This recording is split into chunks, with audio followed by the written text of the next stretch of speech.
कोटा उत्तर नगर निगम के 70 वार्डों में लगे हुए 1200 से अधिक अस्थायी सफाई कर्मचारियों के हटाने के बाद पार्षदों के लिए अब परेशानी खड़ी हो गई है। जिन पार्षदों के वार्ड बड़े हैं उनको सफाई व्यवस्था करवाने में परेशानी का सामना करना पड़ रहा है। पिछले लंबे समय से नगर निगम में अस्थायी सफाई कर्मियों की मदद से वार्ड में सफाई व्यवस्था को पुख्ता रखा जा रहा था। क्षेत्रफल के हिसाब से पार्षदों को यह अस्थायी सफाई कर्मचारी आवंटित किए हुए थे और किसी वार्ड में 5 तो किसी में 10 से अधिक कर्मचारियों की पीट दी हुई थी, जिस पर करोड़ों रुपए की राशि खर्च हो रही थी। सरकार के द्वारा बजट उपलब्ध नहीं करवाने के बावजूद 2 से 3 माह नगर निगम के द्वारा इनकी सेवाएं सुचारू रखी गई, लेकिन लेखा शाखा के द्वारा बजट को लेकर हाथ खड़े कर देने के बाद अधिकारियों ने आदेश जारी करके इन अस्थायी सफाई कर्मचारियों की सेवाएं समाप्त कर दी। 8 से 10 लेबर हमारे वार्डों में बीट की दी हुई थी, जो हमारे कभी भी इमरजेंसी में किसी भी कार्य में, जैसे रात में कोई बरसात में पानी भर जाए, कोई जानवर मर जाए, किसी भी प्रकार की समस्या होती थी तो हम उनसे हमारा कार्य करा लेते थे। अब बेसिक ये देखा जा रहा है कि हमें काफ़ी समस्या आ रही है। अब क्या करें?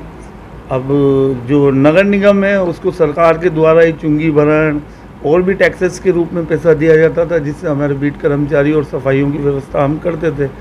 अब देखें क्या होता है आगे। बोर्ड की मीटिंग भी होगी, उसमें भी क्वेश्चन करेंगे। अभी हम रूपरेखा तैयार कर रहे हैं। आप समस्या तो आती है सर, क्योंकि जो गवर्नमेंट कर्मचारी हैं ना, वो एक बार को हमारी बात नहीं सुनते हैं। प्राइवेट कर्मचारियों पे हम दबाव बना लेते हैं, वो काम भी करते हैं। और ये व्यवस्था अभी से नहीं चल रही है, शुरू से ही चली आ रही थी बीट कर्मचारियों की। तो हमारे पुराने कार्यकाल में भी बीट कर्मचारी थे, उस समय सरकारी कम थे, बीट कर्मचारी ज़्यादा थे और सारा ये काम वही संभालते थे। लेकिन ठीक है, अभी ये है हमारा तो ये है कि जब आज तक जो काम नहीं हुआ वो एकदम से अचानक कैसे हुआ। दूसरी चीज़ है कि इनको हटाने की सूचना न तो मेयर को दी गई, न डिप्टी मेयर को दी गई, न ही पार्षदों को दी गई। देखिए, सफाई व्यवस्था में तो असर पड़ेगा ही सही, क्योंकि एक साथ सभी वार्डों की जो अस्थायी कर्मचारी थी वो बिना सूचना और बिना तैयारी के हटा दी गई है।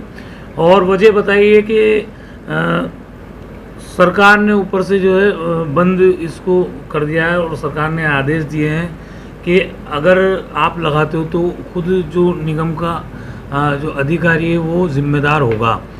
ये बहुत ही अफसोस की बात है कि कोटा उत्तर के साथ इस तरह का भेदभाव सरकार बदलने के बाद जो है क्यों किया जा रहा है।